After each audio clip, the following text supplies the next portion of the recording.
really just a girl. Hi guys. Hey, welcome back, guys. Welcome back. We're in the same outfit as last week because we are. As you know, I'm in Japan, so Ooh. I'm in Japan when they're watching this. Konnichiwa. Konnichiwa. I'm eating some sushi.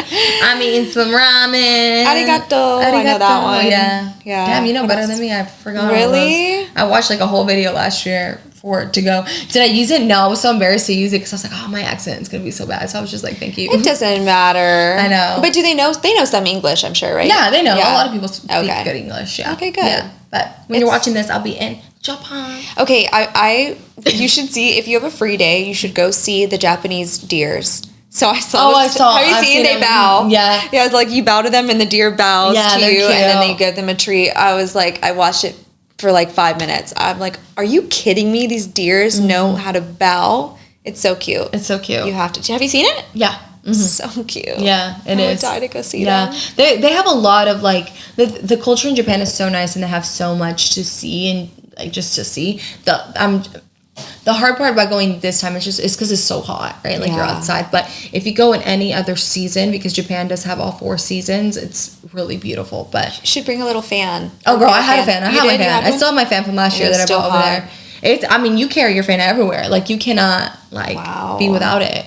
And I mean, everyone carries their umbrella because they don't want to be dark. So yeah, I mean, I don't want to be dark. Well, you want to tan, yeah. You like to tan. I'm tammy. Oh, if I could tan all the time, I would.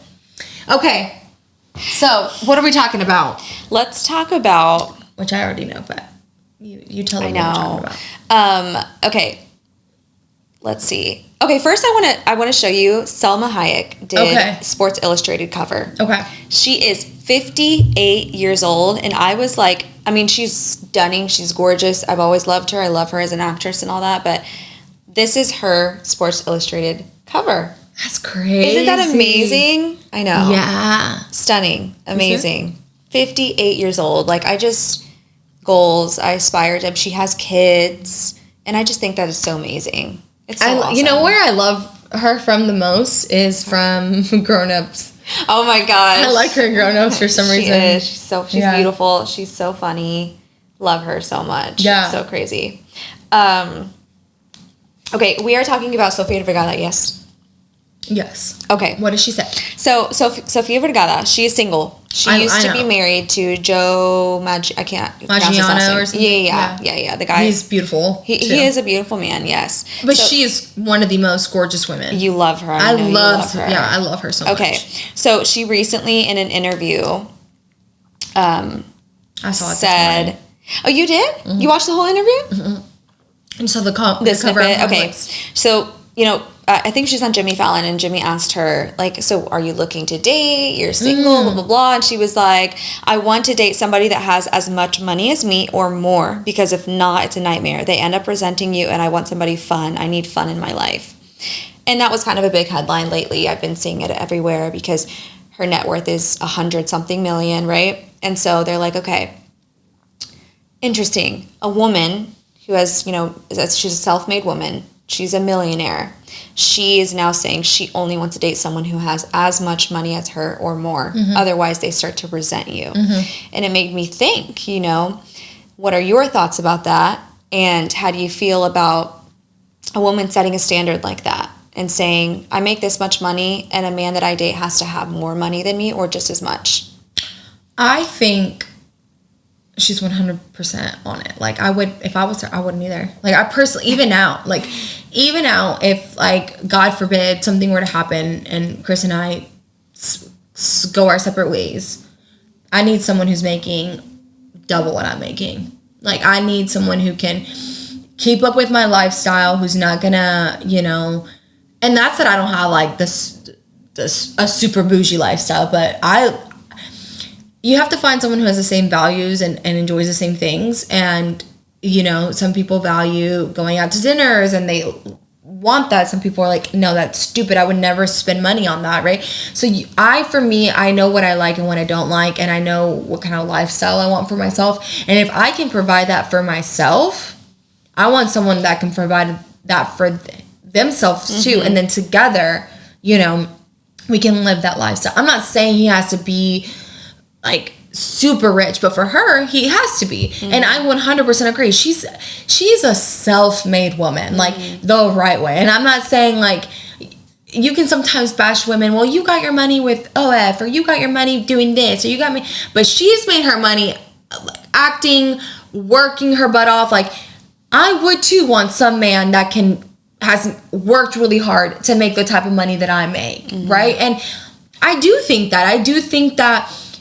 I don't know, but I'm sure it takes a special man to not resent someone if they're making that much money. And as a woman, let me tell you, even if we go, like, we're in a society right now where I feel like it's like very much like, I can take care of me, yes, but there's nothing more masculine, call me old-fashioned, than a man to be being able to provide for you, plain and simple. Like, I need you to cover my dinners, I need you to pay my bills, because I don't want to pay my bills. I can pay for them, but I want you to pay for them. Because at the end of the day, I feel like who I am, I'm very old-fashioned in that way. I want a provider. I want someone who can take care of me in that way.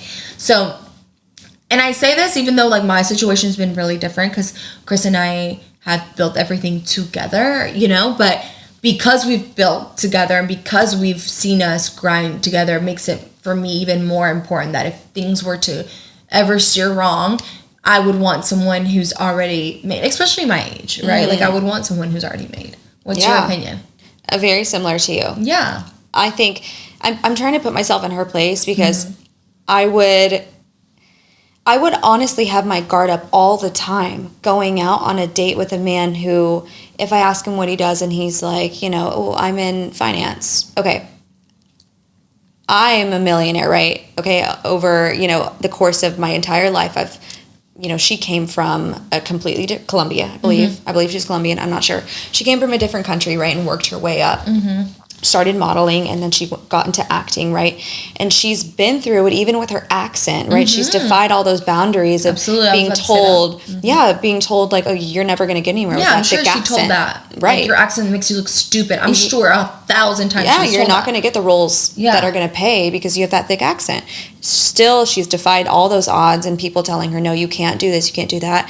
She's a self-made woman. It's something you have to cherish, and you do have to have your guard up, because I can only imagine how many men you're going to go on dates with now that you're single, and they're only out to get you for your money. They only want you for your money. Mind you, she's a beautiful, stunning, incredible woman. She seems like she has such a funny, amazing personality. But ultimately, you and I have said this before, money, everything revolves around money at the end of the day. A lot of things do in this world, sadly. But at the same time, as a woman, you have to protect yourself, and you have to protect your empire that you've built.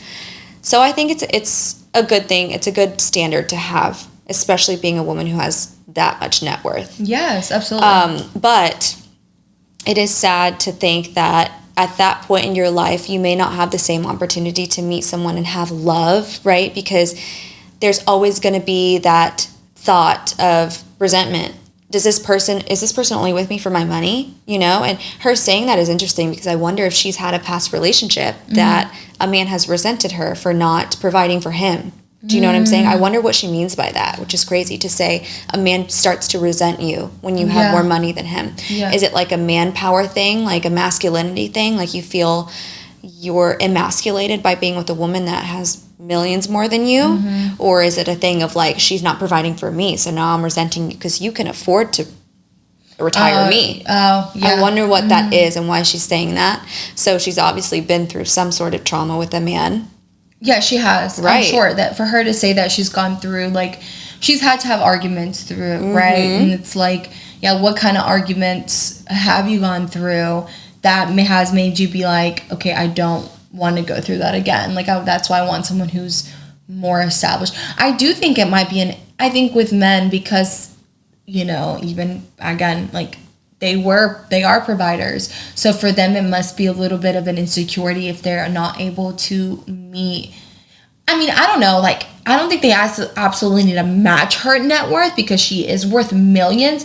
But I do think that they need to match her lifestyle. Yes. Right? Because I feel like that's where it's important, you know? Because, again, like, you made a good point. Like, oh, she could retire me. Like, if someone is not making as much money as she is, and she's spending on, like, bags and shit that she can, and he's over here struggling a little bit or in debt, and he's like, that's going to come out for sure. He's going to be more frustrated, and he might not tell her, but he's going to be, right? So I do think that it is hard, but I also believe that she's in a place where, one, she's a little older now, so she can date that older generation where there's a little bit more wealth.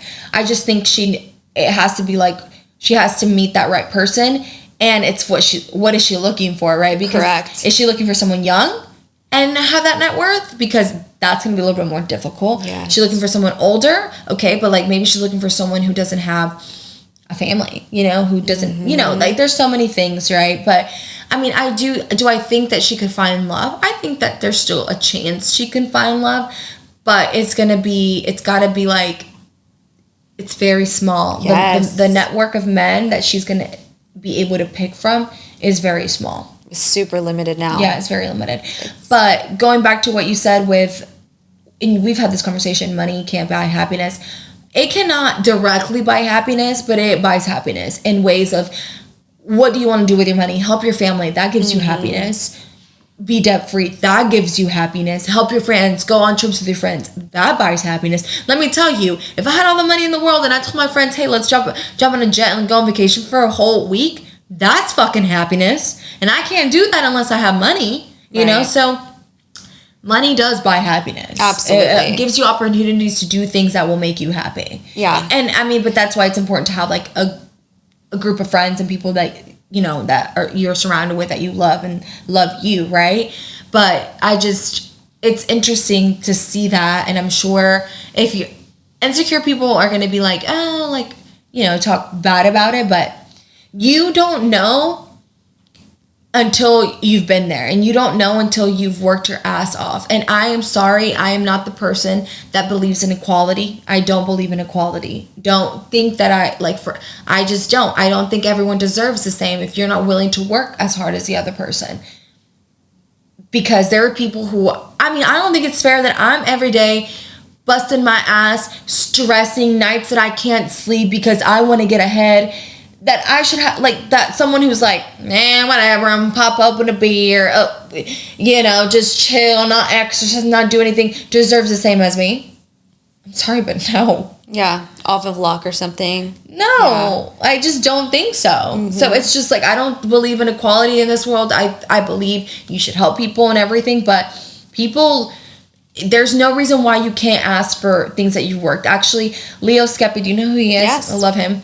He said this, and he's like, why are people giving you grief about like you setting standards of what you deserve? If you know you can offer that, why the hell should you not get that back? Absolutely. You should be able to get exactly what you're able to offer back, because if you can do it, there are other people that can do it. Yes. So if I'm able to make this money and I'm able to offer you this life, I need someone that's able to offer me that life. Girl, know your worth and add tax. Yes, there's nothing wrong with it. Absolutely. Have your standards and don't change them for anyone. Otherwise, then you just start looking dumb because you're giving in to certain things, right? And it's like, I think it's so cool of her to say, this is my expectation, this is my standard, my new standard now, because I've learned it the hard way. I've had to deal with shitty men that are trying to moosh off me, right? And I have to set that standard now, and this is what it's going to be, and I'm not going to change it, because that's going to save you a lot of headache, heartache, sadness in the long run. Because now she's going to find a man who she can check that off, right? Yeah. And we don't have to worry about all that bullshit I've been having to worry about with my past men in my life. Right. Here I am, and all I have to worry about now is moving forward and building an empire, right? If that's what she wants to do, or whatever she wants to do with her money. But she has that standard now, and don't change it for anyone. And now she's only going to go on dates with men that are living up to that standard. She's not going to be wasting her damn time, which is precious at that age. Because you're in your 50s, right? And now you're like, I need to find someone. I don't know what she wants. If she wants to settle down with someone, because it's okay to live your life single. Yeah, if that's what makes you happy. Because men can be really annoying. What woman wouldn't want to just live on her island with her millions, right? Like, who knows what she wants? Yeah. Maybe she doesn't want a companion. But if she does, set the standard and set the bar really high, and don't change it. Because my time is precious. Absolutely. Yeah, and don't waste it. And she has every right to to feel that way. Yeah, I love it. I know, I love her. I love her it. ever since she got that interview too, where she's like, I have this beautiful kitchen, but I don't cook. Yeah. You know, all these things that like some people just don't love. You know, there's things that people do love to do as women. There's things that I don't feel like you ever need to fall in a category, right? And I'm glad that society's changing a little bit, and this brings me to like a point I wanted to talk about. It's like, this is what I love about being in my 30s. Like I was telling Chris, I was like, because in our run club, like everyone's a lot younger. And some people, and so some guy made a comment. It was like, oh, what'd you do this weekend? He was like, yeah, this, that. Oh, and no, he was like, what are you doing tonight? Where are we going? And Chris was like, I'm going to make dinner and go to bed. It's Monday. And he's like, oh, I wanted to go out. And he's like, man, like, you want to go out? He's like, how old are you? And he's like, I think he's like 23. And the guy's like, Chris is like, oh yeah, I'm old. He's like, no, you're not old. How old are you? And Chris is like, I'm going to be 33. Oh, damn, you are old. I'm like, damn.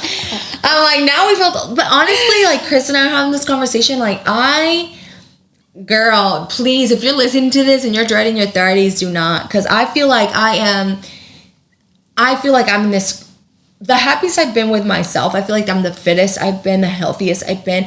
I feel like I don't worry about stupid things that like I used to worry about in my 20s, what people thought about me, their opinion about me, and anybody else, what like distant relatives thought. I have no care in the world with that. Like I live my life the way I want to live it, and that's it. I love that. And it's just like you turn 30 and you just give no fucks. Yeah. And it's the best feeling. And I feel like the older you get, the better it gets. So yeah, you stopped people pleasing. You stop people pleasing. You start doing things for yourself. Yeah. Which is what you should be doing. Do you know what I saw on TikTok yesterday, speaking of people pleasing? Florence Pugh, the actress, she's like amazing and beautiful, but she said, when you learn to stop being a people pleaser and you realize that people are going to be unpleased, and that's okay. Mm-hmm.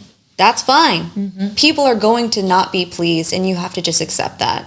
It's okay to not always please people. Yeah, and it's like, look at it the other way around. Sometimes you don't like people. Oh yeah. And there's, I mean, why do you want to please them and have them, their opinion agree with whatever you like? No, yeah. Who cares? No, but I'm saying like the other way around. Like some people may not like you, just like you don't like some people. Yeah, and they may not have done anything wrong to you. You're like, they're not my people. Right. And that's just life. So why would you care about their opinion? Yeah. So it's just like, it's just part of it. Absolutely. It's just part of it. You know what? I realized, so Megan Fox posted like for the first time on Instagram in a while, and she said, yeah, she posted in her story and she was like, I'm 38, pregnant, or she was like, I was 38 and pregnant in this video, whatever she posted, and she's like, stop putting yourself in this box. I can't remember the exact words that she used, but she was like, I defied the odds, right? And it was like a natural pregnancy from what she kind of posted. Mm-hmm. But how cool is that? And it just made me realize, because sometimes I get nervous, and it's crazy. This is the first episode we ever talked about was this topic. Mm-hmm. It was that time clock. Mm-hmm. Women feeling like the pressure of, I need to have kids. I'm about to be 30. Oh my God. Like, I can't have kids when I'm 35. Yes, you can. Mm-hmm. Yes, you can. And there's nothing wrong with that. And you have to stop comparing yourself to other people, because who gives a shit? It's going to happen in your life at the perfect time when it needs to happen, for you. Mm-hmm. Exactly. And it's like, I think it's beautiful for a woman to embrace like pregnancy late in her 30s, and it's a blessing. It's even more of a blessing to be pregnant in your 30s, right? Because obviously we're not as fertile. Like our fertility starts to go down when we're 21, which is crazy, and it freaks me out sometimes to think about that. But then I have to remind myself, like, who cares? Who even cares? Do things on your own time when you're ready. It's going to happen perfectly in your life the way it's supposed to. Yeah, absolutely. And when we start like trying to go against that, I just think things aren't going to go the way they should. And it's going to be so much smoother if you just let that go, like let all the pressure go and just live life, enjoy life. Like you said, your 30s, you embrace them so much, and now you feel like this is the healthiest, the best time of my entire life. And that's such a good reminder for women to understand that. Don't be afraid. I saw this thing where because yes, you feel you sometimes feel the pressure of that time clock with kids now as you get 30s, right? Before it's like, I'm like, I gotta be successful, and then it's like you realize that you're in your 30s, you're like, there's so many people in their 30s that don't have their shit together until they're in their 40s. So I feel like for me, it's like this the pressure of the time clock. I felt it more turning 30 for kids, right? And then I saw this thing the other day, and it really made me think. It was like, before you think you're considering having kids, you and your spouse should sit down and ask yourselves really hard questions, and I actually saved it. But one of the questions was, are you wanting to have a kid for you, or because you're ready to raise a kid? Which is two completely different things. And it really made me think. And they were like, depending on what you answer, will be like, you're ready to be a parent or you're not. And it made me realize, like, no, I'm not ready to be a parent. Because the only reason I feel like I want a kid right now is for selfish. Just like because I'm like, oh, I just want something like that to fill my cup, right? But like, am I truly ready to be a parent? Do you know what a parent really entails? Like, are you ready to be a parent? And I was like, no, because that comes with a lot more responsibilities. And I've always said that. Like, I've always wanted to be in a good, like, position in my life mentally. Like, I don't mean financially, but, like, mentally work through my, my traumas growing up and just be more aware before having a kid, which I'm in a really good place now. But being a parent is very different. Are you ready to teach your kids values, principles, all these things? It's not just popping out a kid and be like hoping for the best, like, at least for me. And that gave me a reality check. Like, am I just having a kid because I feel like the pressure, it's my 30s, I need to have a kid, and it'd be nice to have a kid? Yeah, that's why. So I've kind of just been like, I almost lifted this weight off my shoulder about having a kid. Because if you would have asked me a few months ago, I was like, no, I need to plan. I guess Gabby, I was like, I want to plan to get pregnant November by next year. And now I'm like, I'll get pregnant when I get pregnant. Mm-hmm. And then I got home yesterday from the lake, and I was like, you telling me I'm this tired? If I had a kid, I had to take care of it? Fuck that shit. You can't take a nap. You can't take a nap? No more naps, girl. You can't do nothing with a kid. No, Pilates. You're exhausted all the time. Let's go to Pilates. I really don't know how moms do it. I'm tired all the time, and you're telling me you getting home and you have a child screaming that they're hungry or whatever, and you gotta I would be in a corner crying. Mm-hmm. So that just like, and I told Chris that, and he's like, just remember this next time you tell me. But I haven't actually brought up the baby subject in a while, because I really feel like that post made me realize I'm not ready to be a parent yet. I was just trying to have a kid for selfish reasons. Mm-hmm. So I think it's really important to ask yourself that question. That's a great thing to ask. And the other ones, I think I've seen that post, because the other ones are finances and things like that. I've seen it. Yeah. It is so important. We should actually talk about that in the next episode. Yeah. I think you should send me the screenshot and we'll talk about it the next one, because that is so important. It is. And I have a lot of good tips and advice that I could tell the girls and the men listening, actually. Important conversations you need to have before deciding to settle down with someone. It doesn't have to be marriage, but building a life with someone. Building a life. There's a lot of important conversations that need to be had, and that will save you a lot of arguments and things down the road that could hurt your relationship. So we should talk about that. That's a really good topic too, because I really want to get into detail with that, about certain things, and Mel Robbins, and we can talk about it too then, but Mel Robbins brought up a good point of like, how do you know whether you're with the right person, or if it's time to like make that hard decision and leave. And sometimes, I'm not gonna lie, like, I love Chris and I've been with him for so long, but you wonder like, oh my God, I'm married so young, is he my person? Mm-hmm. And I feel like watching her video and what she said made me like, even if I was like at 90%, though he's my person, it made me feel like 100%. Oh, I love because that. It was like what she said was like, I was like, wow, okay, yes, he's my person. Okay, yeah, I gotta see that. Yeah, and let's I'll have to send it to you next week. Yeah, we have to unpack it, because it's a really good episode, and I think like you have to ask yourself these hard questions, not just for your partner and for finding that person, but like for your future, for the family you want to have. Yes, so, that's great. Let's talk about that. All right, guys, we're heading to the Patreon now. So head to Patreon. Make sure you follow us on Patreon. Yeah, we have fun over there. Yeah, we do. We have a lot of fun. Thank you guys so much for watching this, and I'll see you when I get back from Japan. We'll see you when you get back. I know. I can't wait to hear about it. Bye, guys. Bye. I'm literally just a girl.